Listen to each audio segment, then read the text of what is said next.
이다라고 한 거죠. 그리고 내가 또 그에 윌슨에 대해서 내가 뭐 처방에 대한 진찰에 대한 내용도 우리가 전해주지도 않았고, 따라서 일반적인 전통적인 피지션 페이션 릴레이션십이 존재하지 않는다라고 이제 한 거죠. 또 그리고 뭐라고 진술서를 냈냐면 뭐라고 주장하냐면 어벌먼트라고 있어요. 이게 주장하라는 뜻이군요. 어벌을 뭐라고 이제 주장했냐면 어떤 경우에도 치료 목적으로, 그죠? 진찰이나 치료 목적으로 윌슨을 하나의 환자랑 그 밖의 원인으로 우리가 하지 않았다는 거죠. 어떤 상황에서도 우리가 에비던스 920조에 따라서 둘 사이에 우리가 특권 관계가 존재하지 않는다라고 이제 주장한 거죠. 이런 특권은 우리가 바랄 수 없다. 한마디로 뭘까요? 이런 기본적으로 어떤 진찰이나 진료 목적이 아닌 이상은 우리가 이러한 특권을 우리가 끄집어낼 수 없다. 따라서 뭘까요? 보호받는 이러한 신뢰라는 것은, 비밀이라는 것은 한마디로 뭘까요? 주로 curative treatment죠. 치료 목적으로, 그죠? 치료 목적으로 우리가 치료나, 그죠? 진료 목적 동안에 우리가 일반적인 의사가 에게 제공되는 그리고 따라서 보호되는 비밀에 해당된다는 거죠. 따라서 여기서 뭐 돼요? 이것이 바로 법이 주로 추구하고자 하는 관계다라는 거죠. 관계다. 자, 비록 둘 사이에 의사와 환자의 관계가 있었다 하더라도 이 특권 자체는 유보될 수 있었다라는 거죠. 920조에서. 한마디로 윌슨 자체가 자기의 상해 사건 관련해서 소를 제기한다 그러면 아무리 그죠? 둘 사이에 문제가 비밀이 붙여졌다 하더라도 그 자체가 뭘까요? 그 자체가 소송이기 때문에 무효가 되는 거죠. 이게 어떤 경우가 있냐면 자, 부부 사이에 허즈밴드 와이프 사이에 프리빌리지가 있죠. 프리빌리지가 언제 깨져요? 둘 사이에 소송이 있으면 깨지는 거죠. 소송이 있으면 깨지는 거예요. 요것도 뭘까요? 아무리 그 상해와 관련된 문제가 의사의 어떤 오진으로 인해서 내가 사고 났다는 뭘까요? 둘 사이의 전통적인 프리빌리지가 다 깨지죠. 다 드러나니까. 드러나지 않으면 이게 소송이 안 되니까. 이런 것들이 바로 내용이라고 볼 수 있겠어요. 그래서 특권의 목적이라는 건 뭘까요? 한마디로 환자의 어떤 휴밀리에이션, 한마디로 이제 수치스러운 것을 배제하는 목적이죠.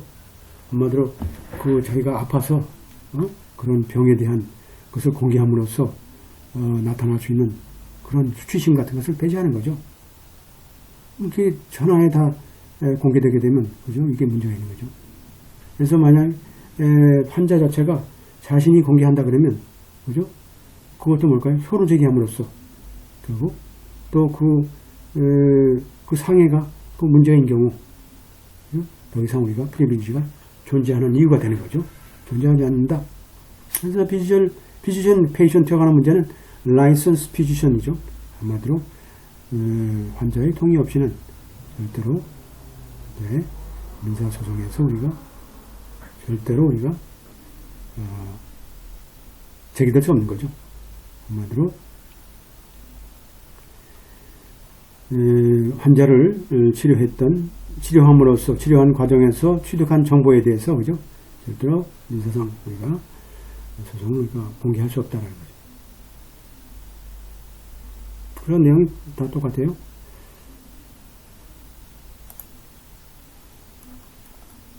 조금만 참으세요. 조금만 참으면 끝납니다. 로이어 클라인 프리비지 있죠. 로이어 클라인 프리비지가 뭐냐? 자, 닥터 채프킨이라는 사람이 뭐 법률 지식은 뭐 있는지 모르지만 기본적으로 자신이 특권이 없다고 주장한다 할지라도 그리고 이 사건에서 의사와 환자 사이에 특권이 존재하지 않는다 할지라도 우리는 이렇게 판시하였다. 채프킨이라는 사람은 뭘까요? 자, 윌슨과 변호인 사이에 대화 사이에 하나의 중개인이다라는 거죠. 인터미디에이트 에이전트니까 중재자다. 따라서 윌슨이라는 사람 원고라는 것은 따라로 당연하게 증거법 953조에 따라서 변호사와 클라이언트의 특권을 주장할 수 있다. 이런 특권이라는 것은 엄격하게 해석돼야 된다. 어떤 내용들이 한마디로 적절한 그죠? 정당한 결정을 위해서 표현할 수 있는 그죠? 우리가 적절한 사실을 경우에 따라서는 어떻게 돼요? 금하고 있기 때문에 억제하고 있기 때문에 이 특권 내용은 엄격하게 제한돼야 되고 또 뭐라 해서 우리가 이 특권을 우리가 제시할 수 없던 뜻이 어떤 경우에 한마디로 클라이언트가 한마디로 그 대화 내용 자체가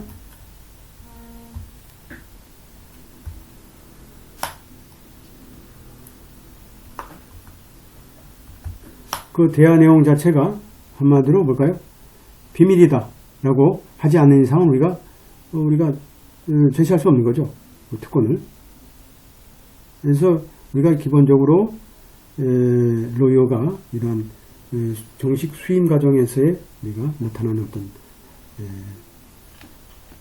이런 대화 내용 자체는 하나의 특권에 속한다라는 거죠.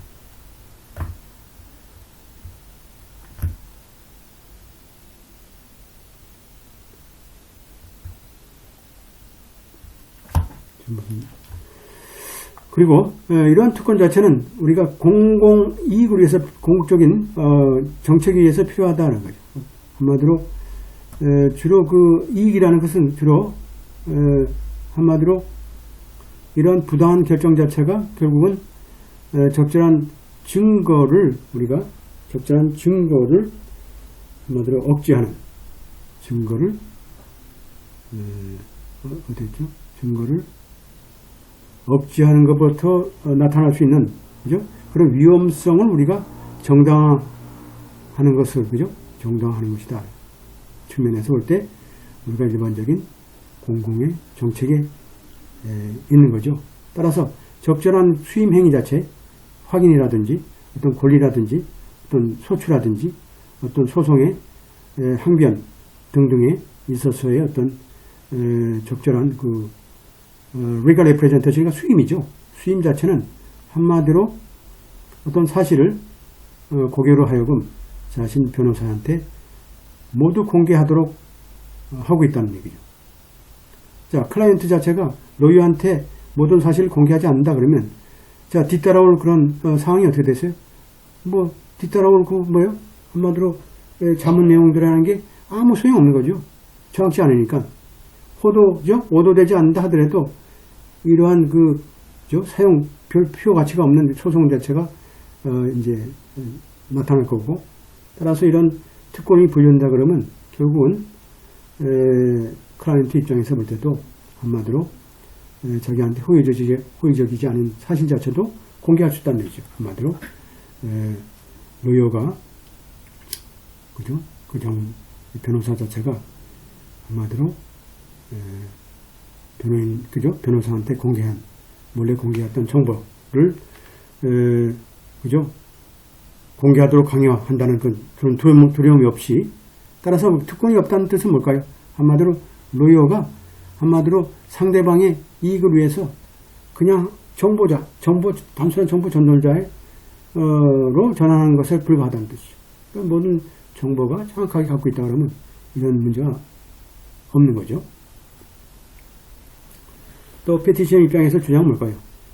우리가 명시적인 953조 조항 자체는 로이어 세크터리, 로이어의 비서, 그 다음에 스테노그래퍼, 속기사 혹은 서기, 이런 사람들 뭘까요? 조사 대상이 아니죠. 그래서 여기선 닥터 샤프킨이라는 사람이 사실은 이러한 행위에 관여를 하지 않았지만 기본적으로 요구되지 않은 정보 없이는, 그죠? 요구되는 정보 없이 요구되는 정보를 우리가 위드홀드 할 수는 없는 거죠. 유보할 수는 없는 거죠. 없다. 따라서 뭘까요? 이 법 자체는 기본적으로 클라이언트 프리비지 자체가 한마디로 변호사의 비서, 소기사 혹은 서기까지의 검사를, 그죠? 이 검사를 배제하는 특권이 있다는 뜻이죠. 이 사람들에 대한 내용도 변호사의 하나의 묶음으로 보아서 비밀이 유지되어야 된다는 뜻이죠. 그래서 뭘까요? 변호사와 클라이언트 사이의 이러한 대화 내용에 대해서 기본적으로 뭘까요? 대화를 내용을 우리가 속기사가 다 적어야 되겠죠. 속기사가 옆에 있어야 되겠죠. 그 서류를 또 뭐 카피하고 하려면 클라크가 있어야 되죠. 또 이런 문제를 인근에서 우리가 비서가 그 역할을 또 해야 되겠죠. 이런 것들이 결국은 이 법령이 기본적으로 변호사한테 또 변호사의 주변에 있는 다른 사람들한테 필요한 특권이라 볼 수 있겠습니다.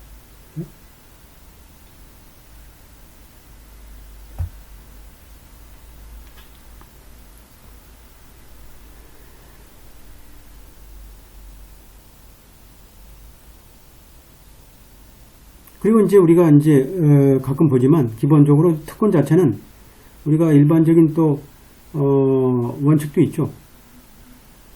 기본적으로 제3자가 클라이언트와 클라이언트 로이어 사이에 이 대화를 우연히 엿듣게 되는 경우는 그러한 특권이 배제되는 거죠. 뭐 이런 것은 이제 하나의 예외적인 상황이지만 하지만 소위 그 로이어와 클라이언트 사이에 어떤 중재자 같은 역할을 하고 있는 사람은 그죠? 같이 우리가 그 대화 내용이 공개하도록 할 수는 없다라는 거죠. 할 수는 없다. 그 안에 다 포함되는 거죠. 이제 변호사가 피고 변호사가 혹은 원고 변호사가 변호사 시켰으면 그 의사가 뭘까요? 하나의 묶음이 되는 거죠. 자, 윌슨 himself. 자, 윌슨 자체가 자신의 상태를 자신의 그 변호사한테 만약 했다 그러면 분명하게 그 대화 내용 자체는 뭐 특권이 있는 거죠. 특권이 부여된다는 뜻이죠. 했다 그러면 자신이 최소한 클라이언트의 커뮤니케이션, 그 변호사에 대한 이 클라이언트의 그 대화 내용 자체는 최소한 클라이언트가 한마디로 로이어한테 전달 목적으로 에이전트에게, 에이전트죠, 하나의 에이전트에게 줘뒀다 그러면 그것도 당연하게 클라이언트 커뮤니케이션에 속한다라는 거죠. 자, 채용된 에이전시, 대리인이 어떤 형태든 간에 그러한 대화 내용 자체가, 그죠? 한마디로 채용되든지, 그죠? 자, 여기서는 채용되든지, 고용되든지, 또 실제로 가동되든지, 현재 그런 식으로 가동된 대리인의 입장에서, 그죠? 어떤 형태든, 지금, 의사를 얘기하죠. 중간에서 이제 일을 했던 의사의 어떤, 이런 커뮤니케이션 자체도 결국 뭘까요? 이런 특권의 한 영역이다. 한 특권의 영역이다. 따라서, 보게 되면, 통역원을 통해서도 그러한, 대화 내용 자체가 이제 하나의 특권에 포함되는 거죠. 그 하나의, 전달의 대리인으로서, 또 하나의 신부름으로서, 꾼으로서, 메신저로서, 이야기를 전달하는 사람으로서, 혹은 뭐, 통역, 그죠? 원으로서 어떤, 이런 내용도 다 이제 여기에 포함되겠죠. 또한 뭘까요? 또 클라이언트의 에이전트로서 그런 어떤 대화 내용들, 또 변호에 대해서 했던 내용들, 이런 것이 전부 다 포함된다는 뜻이죠. 따라서 여기도 포함된다. 자, 로이어의 에이전트가 로이어에 대한 로이어 에이전트가 아까 있죠? 결국 뭘까요? 체프킨이죠. 체프킨이라는 어떤 누구예요?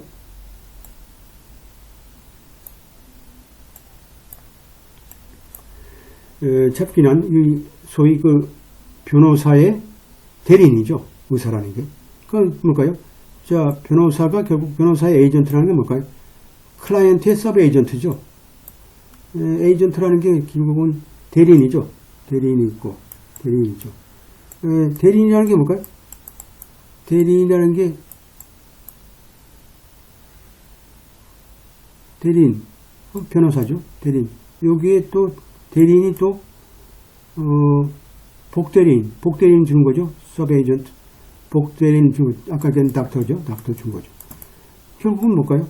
이 프린시팔이죠. 프린시팔. 본인에 대한 대리인이고 본인에 대한 또 서브 에이전트고 뭐 이런 역할이 되는 거죠.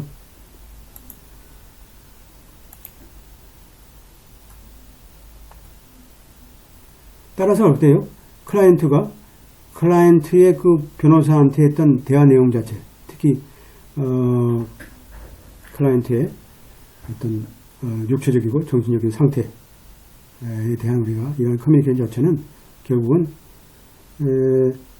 의사의 도움을 필요하겠죠. 그래서 결국은 의사의 도움을 통해서 고객의 상태를 우리가 변호인한테 전달하는 그런 내용이 될 거고, 또 클라이언트 입장에서 볼까요? 당연하게 의사가 그러한 그 검사 결과를 한마디로 나중에 이러한 정보가 강제로 공개될 것이라는 어떤 위험으로부터 벗어나서 한마디로 얼마든지 정보를 우리가 검사 결과를 제공할 수 있기 때문에 이 사실상은 우리가 오늘 배운 요 판례는 굉장히 중요한 판례죠. 한마디로 이 프리비지라는 게 굉장히 넓은 쪽으로 이제 확대되고 있는 거죠. 프리비지라는 게 어떻게 한마디로 기본적으로 로이어가 있다 그러면 로이어의 부속적인 다수의 여러 사람의 복대리인들이 그죠? 복대리인들이 변호사를 위해서 일하는 거죠. 이런 사람도 뭐 라이선스가 있든 없든 간에 관계없이 이런 사람에서 일하라 그러면 이러한 커뮤니케이션은 뭘까요? 당연히 프리빌리지에 속한다라는 그런 결론적인 의미를 담고 있다라고 보면 될 것 같습니다. 뭐 어려운 게 없죠? 어려운 게 없으니까 여러분들 다음 시간에는 이제 요 90페이지 하겠습니다. 자, 질문하고요. 질문 받고 뭐 시간 정리를 할까 하는데요. 질문 있는 분들 한번 연락 주시죠.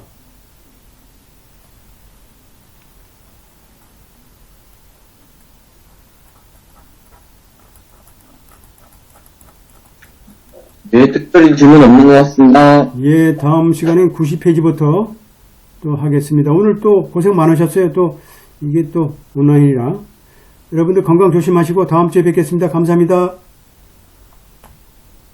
감사합니다. 감사합니다. 수고하셨습니다.